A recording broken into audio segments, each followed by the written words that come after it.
Hello and welcome back to a new collection video. This is going to be focused mostly on the vinyl and less so on the CDs. I may point out some CDs that I especially like, but this is mostly going to be a vinyl video. So yeah, it's been a while since the last time I did one. So yeah, I'm going to start with the stuff I've got up here. This is L from Godly and Cream. This is their second album. They were the weirder set of guys from 10cc. There were two duos in 10cc. There was the normal pop dudes, and then there was the weird artsy dudes, and this is them. This album is fantastic.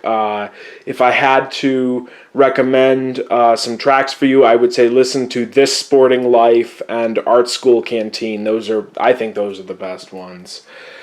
This I actually got today. I've wanted to have a record of this for a while. I've owned it on CD for a while. One of the very few, this album, Fleet Fox's debut, one of the very few blind buys I've ever made. You know, I got it because a friend of mine said that they were good, and you know, I thought the cover was cool. Although actually, you know, I didn't get this blind. Here, just a moment. You know, I got this blind a while back and just fell in love with the band. Have all of their stuff in various shapes and forms, etc. Also, I think this may or may not have been in at least one video. This was the first record I bought in a while. I bought this last summer as a celebratory thing at some point. Really good album. Did a review of it. I don't really have the space or the capacity to really show you, precisely where I keep the records. I can do this. I have a little milk crate kind of thing that is probably older than I am, almost certainly so. And that's where I keep them for now. At some point I want to have proper shelves, but this is fine for now. So I guess I'll just do it like this. Maybe adjust the height of the camera a little bit, but so the first record because I ordered them alphabetically, at least up to a certain point. This is the Alan Parsons Project, Turn of a Friendly Card. I think personally, I think this is their best album. Really cool band, if you're into like the kind of the old sort of art pop of the 70s and that kind of AOR sound of the late 70s. If you're into that kind of stuff, really cool band. This is Vulture Culture, and I'm gonna do a shout out to my friend Charlie, who I believe he told me this was his favorite Alan Parsons Project album. I found this about 2.5 weeks ago for $2. I paid $2 for this. It plays perfectly. This is just one of those albums, where I'm not sure I would have paid more than like $4 for it, but for $2 and for it being in good shape, which it is, I really like this because this is one of those albums where I discovered this album when I was like 16 and I played it a lot, and even though it's kind of a whatever album in the big scheme of things, it's not a great groundbreaking album or anything, I still really enjoy it, and I still have a lot of really fond memories attached to it, even though it came out 30 years before I started listening to it. But yeah. Speaking of things I got for through like $3 to $4, this is a copy of Friends by the Beach Boys. This is original, but beat up original, and you'll find that pretty much throughout all the Beach Boys vinyl that I own. I hope to get more soon. 2020, incredibly beat up. I'll probably do this, yes, look at that. I mean, the whole inner thing is like coming apart. I like this. I like it's Brian, he's there. That's fun, that's cute, but it's coming apart. And then Holland, this is kind of Again, not in the greatest condition, but it plays perfectly, and that's really what I'm concerned with here. Okay, so I don't actually. I was about to tell you that this was the first vinyl record I ever bought. It's not. I will show you the first vinyl record I ever bought in a little bit. I do want to get a proper mono version of Revolver at some point, but I don't know. You know, the digital file's good enough for me for now. Another like $3 buy. Again, plays perfectly. Really, really good album. I kind of got this blind, you know, not knowing a single song on here, and yeah, this whole album is amazing. You know, title track. The Hardest Part, Accidents Never Happened. Just really, really good album. I generally buy records either because they're cheap and they pique my interest, or because it's something I really, really enjoy. This is actually my mom's. Don't ask me why it's still in here. I guess I borrowed it and never gave it back or something like that. I'm gonna have to do that one of those days. She doesn't have a working player. This I found, you know, again, beat up but plays really well. And I was actually blown away. You know, I'm gonna have to look at the different CD versions of this. I know Bowie has kind of a checkered history with CDs and vinyl, and he's one of those artists where, you know, they've never quite done it, because here's the thing for me, you know, I'm not one of those people who thinks, you know, vinyl is always better than CD, even though in my experience a lot of the time it is. There are things that I like CD more for. There are genres I think CDs are better for, you know, etc. What I care about mostly is the fidelity to the original release of the album. You know, I don't like albums that have been messed around with, where they sound very differently from the way they do. And I don't know about the rest of you, but my 99 CD of Diamond Dogs sounds way different from this. So, yeah, there's that. I think probably the most expensive album I think I paid like maybe $15. I don't remember. It was. I tend to buy records on the cheaper side of things, or I shouldn't say that it's the cheapest or that it's the most expensive. This is the most expensive old record I ever bought. You know, it's the American cover, Kate Bush's debut. Fantastic album. Terrible album cover. Absolutely terrible. You know, although at least it's not. I think it was the Japanese cover where the Kate Bush fans will know what this is, but it's like her chest. That's what the cover is. Another $5, you know, Nude by Camel. Really cool concept album about a Japanese soldier who gets stuck on an island at the end of World War II and doesn't know that the war is over, and, you know, has to be brought back to civilization years later. You know, really, really interesting stuff. Really cool. Open up the gatefold.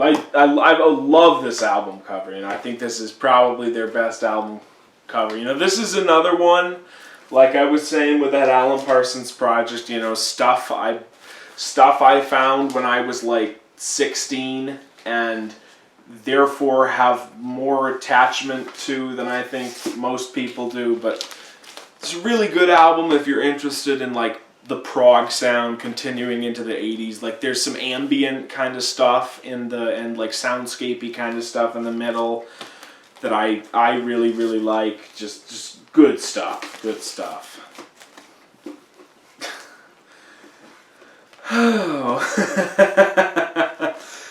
This was given to me as a joke by my uncle, who is also a vinyl collector, who has this vast collection. Because every time I'd be up there for something, I would sort of gently make fun of the fact that he had like 3 copies of this album, No Jacket Required, by Phil Collins. And so last Christmas, he gave me this and another album, you know, as sort of a joke present. What's the name? Yeah, this is.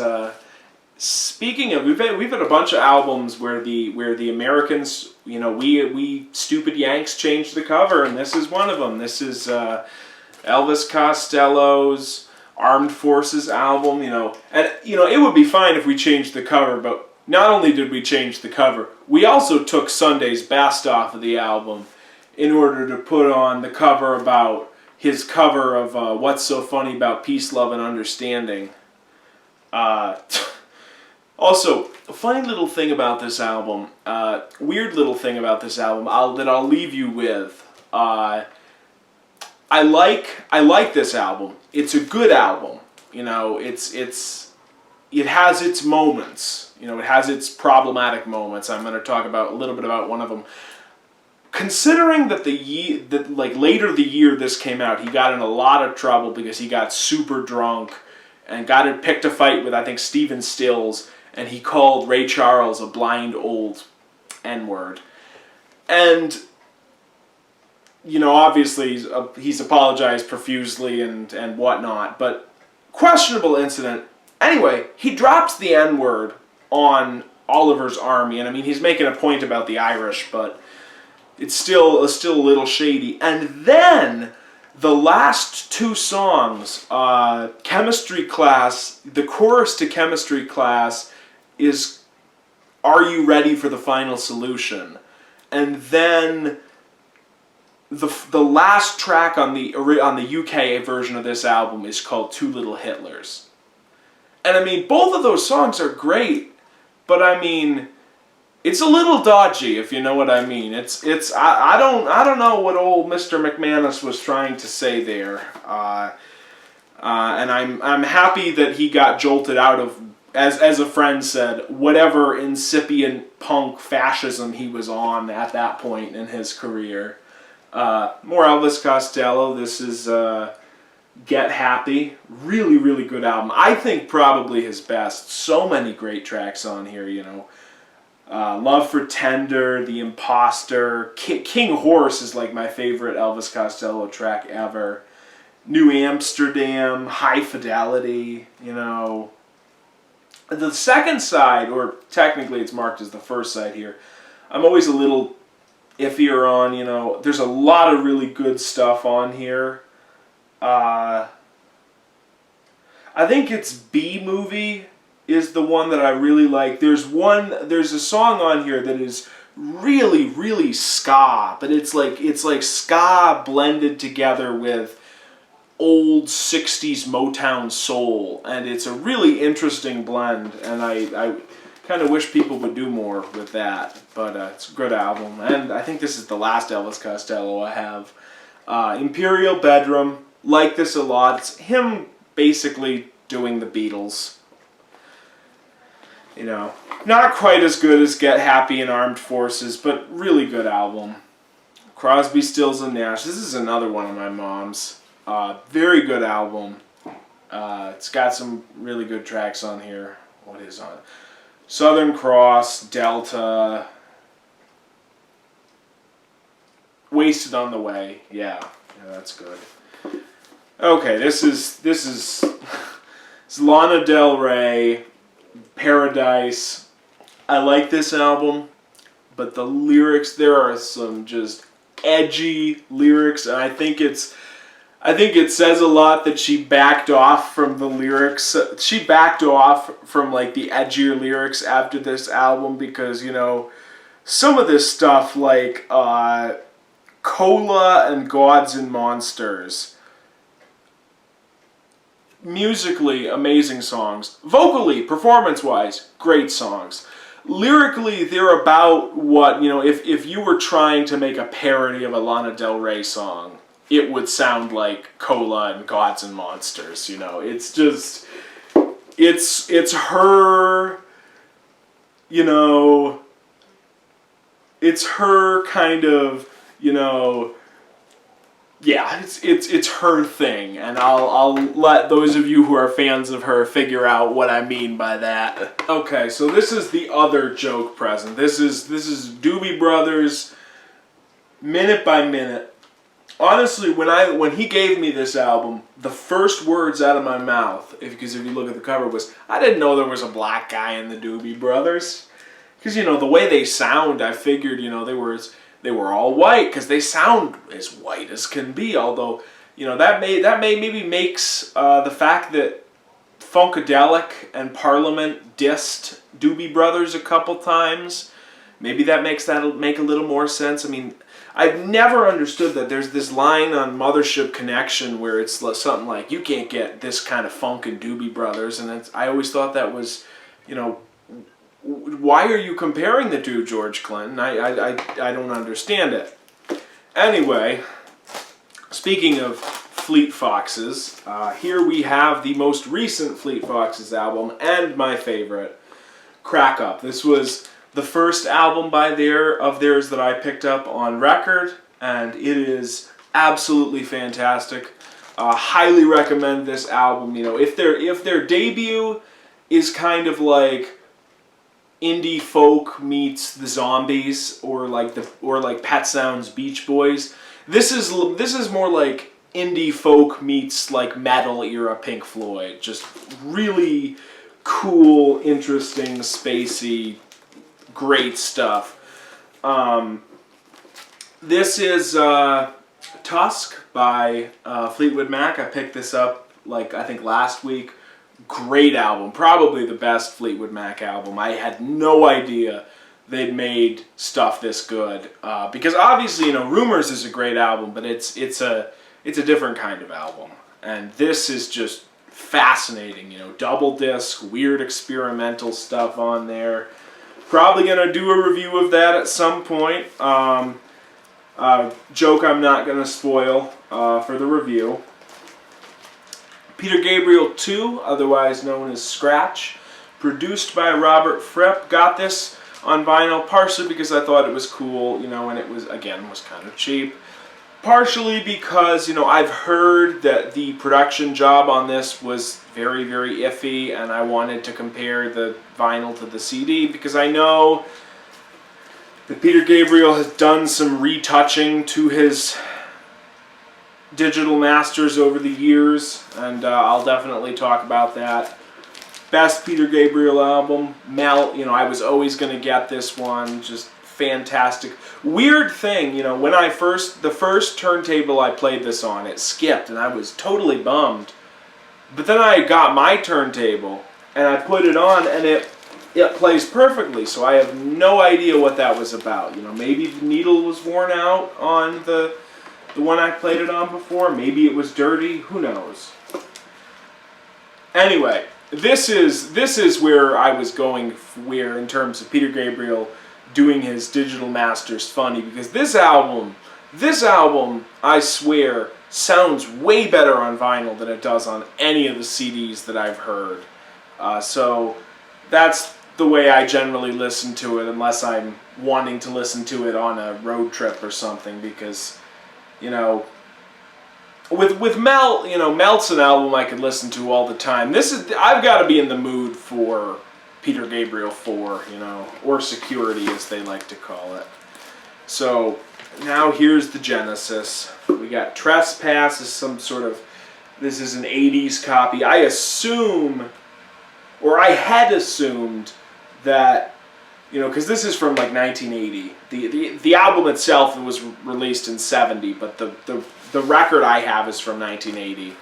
I kind of assumed when I bought it, I assumed, you know, probably, you know, it was, you know, oh, the Phil stuff blew up, so we're going to re-release this old Genesis album we have the rights to, even though it sounds nothing like any of the Phil stuff at that point, or really even most of the Gabriel stuff. But then I realized that they didn't really have any hits at that point. You know, they had Follow You, Follow Me, I hope I remembered that right, and Turn It On Again, and that, I think, was it at that point. Oh no, there was that other song. Oh, how could I forget that? I mean, that they're like my favorite band. The one that is an amazing song, but it also shamelessly plagiarizes part of an old Sly and the Family Stone song. I have Duke. I'll just look at it when it comes up. But anyway, Foxtrot. This is the weird non-gatefold version. Apparently, it was a gatefold, but not the one I have. Okay, so this is Duke. Had somebody's name written on it. Got this for free though, so I can't complain. Misunderstanding, that's the song I was thinking of. Also, let me just show you the inside of Duke. This is, I'll be honest with you, Duke for a very, very, very long time was like my last favorite Genesis album.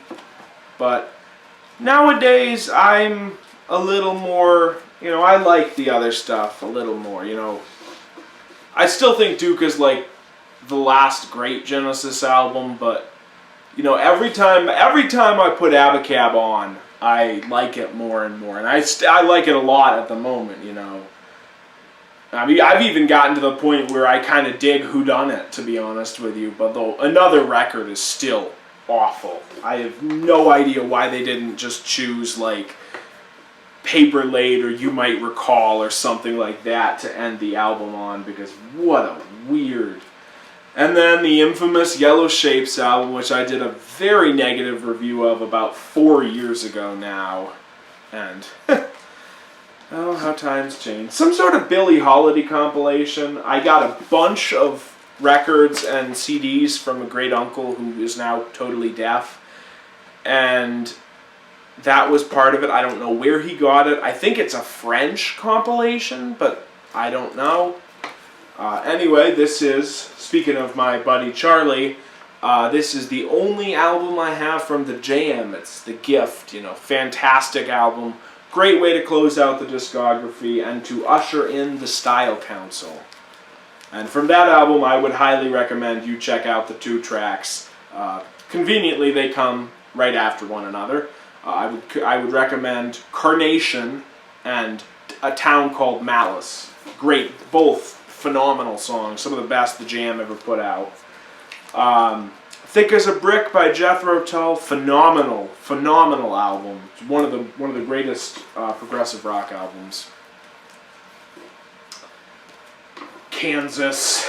So, moving off of that to something much more reputable and maybe even patrician. This is my copy of Islands by King Crimson, which is, incredible King Crimson album. I did my most recent video was on it. I will direct you to that video. Maybe a link in the description. I don't know. Listen to this album. It should be on streaming now on all devices. You don't have an excuse anymore.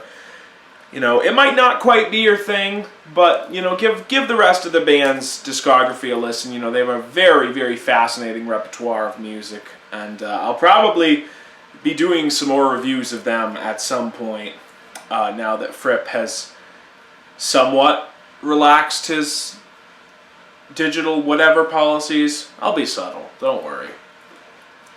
I don't quite understand why they changed the cover, but I really like it. The interesting thing for me with Islands is that I think both covers really fit the music. First off, I love the original UK cover. I love the nebulas and the stars and sort of the pillars of creation and whatnot.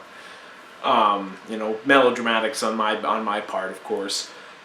Because I think it fits the really like spacey, jazzy vibe that parts of that album has, and the sort of the also the prelude to the crazy birth and death of the universe, cosmic whatever of Lark's Tongues and Aspic. Whereas I really like this cover which is the American cover. Again, because it's so spacey, and it really shows the sort of the space between the music. and the space between the notes, which relays the color to the scenes, really, really well. I think I probably butchered that Yes lyric, but who cares? Anyway, John Lennon, Double Fantasy. John Lennon and Yoko Ono, Double Fantasy. Really like this album. I think in some ways, you know, this and Walls and Bridges and probably Plastic Ono Band, of course. Those are his 3 best solo albums. I think this in some ways, I think the John stuff on here is in some ways, this is what he always should have sounded like. You know, he should have either done stuff like this or done weird stuff. And the Yoko stuff is cool too. But, yeah. Really good album. Now, shout out to my friend Lee, who needs a temporary secretary.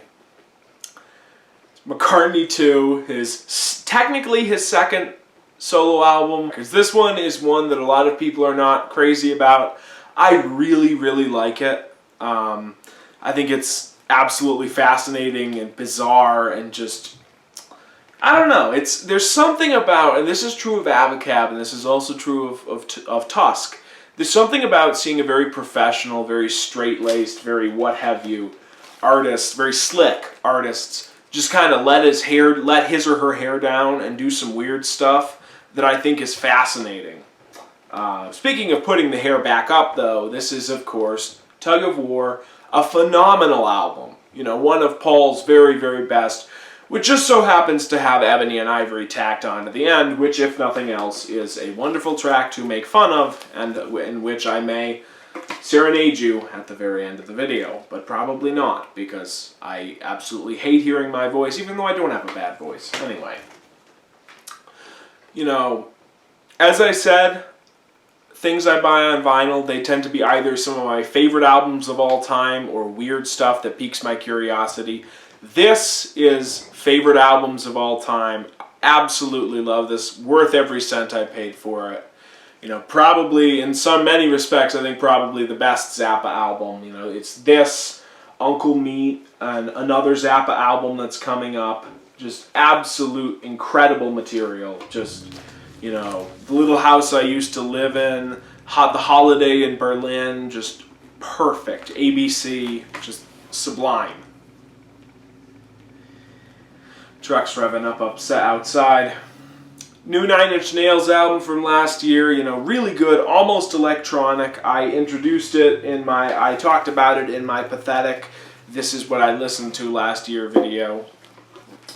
Second of the Genesis solo projects to show up in here, this is The Geese and the Ghost by Anthony Phillips. You know, he started this with Mike Rutherford, but I think at some point Mike Rutherford either had to leave or what happened. I may also be confusing it with The Voyage of the Acolyte by Steve Hackett, which kind of a similar thing happened with. You know, Phil's on here. I don't think Steve is on here because I think Anthony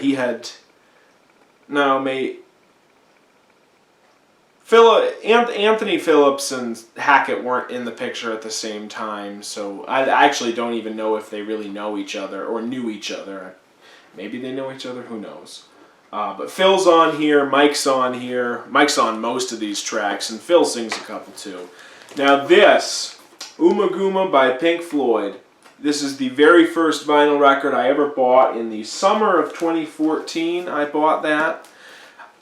I didn't even have anything to play it on. I was just feeling nostalgic about Pink Floyd, which is absolutely ridiculous because I had only been a Pink Floyd fan for like 4 years at that point. But when you're a teenager, you say and do a lot of things that you say and think and do a lot of things that you will find very ridiculous when you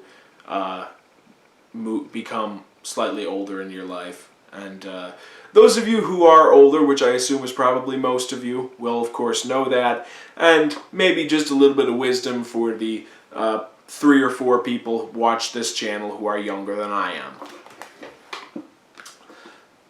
This is a reissue, a new reissue of Metal. I kind of regret getting this, honestly, because I feel like I would have liked to have tried tried to, I didn't know that Discogs was a thing at the time that I bought that, and I think I would have liked to have tried to get more of a original copy on Discogs, and it probably would have cost me about the same. So next album, this is Meet the Residents.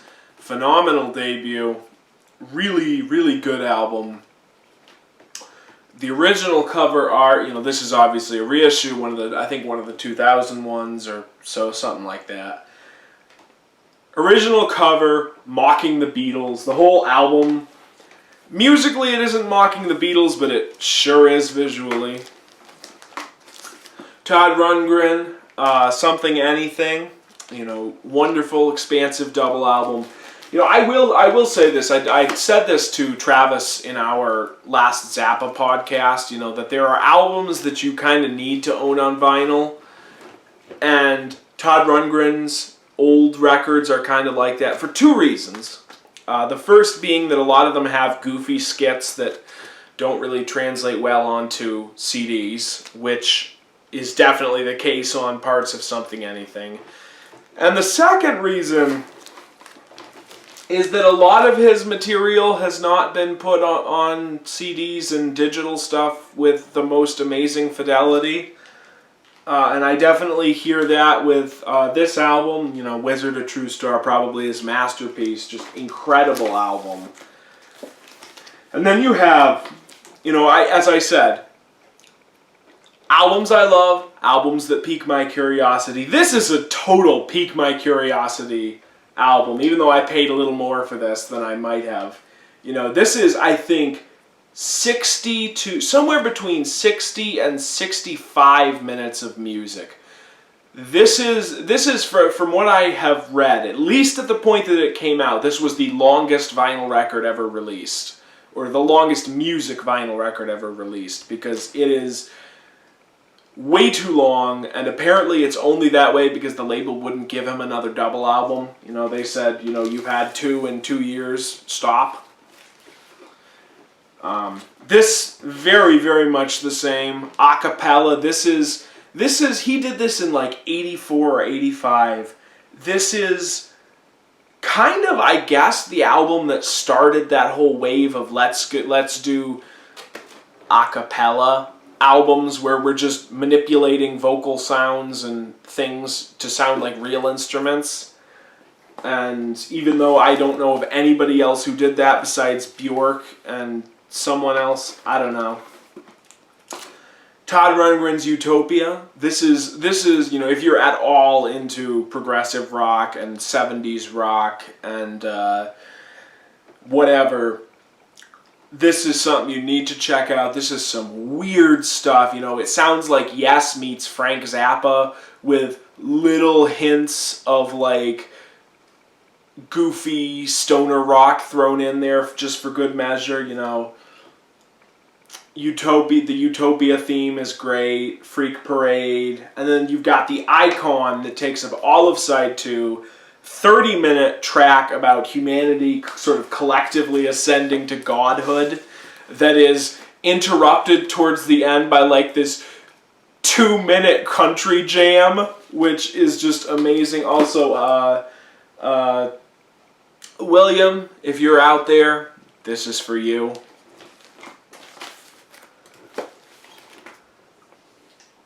Really weird album. Both of those were like $6 collectively. That's why I had them. Kanye West, Late Registration. Again, this is another one. I got a really good price for it. That's part of why I got it. But also, Late Registration's my favorite Kanye album, so there's that too. Oh, apparently I missed More Vanilla Fudge. Also paid like $3 for that. And so now we get into XTC, Drums and Wires, phenomenal album.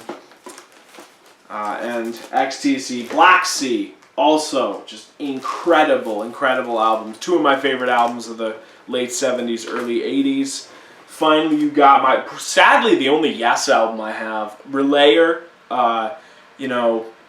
the whole thing is good. You know, even Sound Chaser, which for a long time I wouldn't listen to Sound Chaser because I was like the part of Sound Chaser where they're like cha cha cha cha cha cha cha cha cha, that's annoying to me.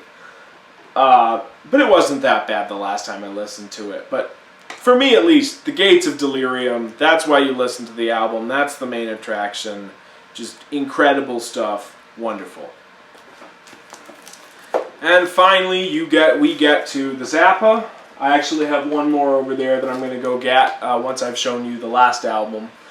One size fits all. This is like the peak of 70s Zappa. You know, incredible kind of jazz fusion-y, sort of almost progressive rock, but with a real kind of sense of humor.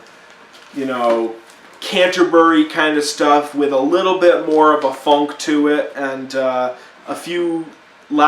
little bit less English and fewer overt sex jokes. And finally, 10cc's debut album. This is what the Godley and Cream guys were up to when they were actually in a band in the group life. And yeah, that's it. You know, I got a couple classical things like the Pierre Boulez conducts Stravinsky and something to do with Bing Crosby, which I don't really know what that's about. But here is the last Zappa album I'm going to show you, and overall the last vinyl album I'm going to show you tonight. This is old copy of Lumpy Gravy. You know, the gatefold is nice. I didn't realize it was a gatefold originally. Part of the interesting thing for me with getting older Zappa albums is that not only did Zappa mess with the masters on some of his records, although most of them were reverted, thankfully, but he actually messed with the art quite a bit on a lot of his albums, and the pictures on the inside are different, or they're either different or they're not present at all on a lot of these albums, and that's true for Burnt Weenie Sandwich as well. But yeah, that was my vinyl collection. I had fun showing it to you, and I hope I wasn't too unpleasant as a host. So yeah, I will see you guys later on with hopefully a new review. I want to have that up in the next week. I have a little something waiting in the wings in case it's not around in the next week, but it should be. So until then, I'll see you guys later.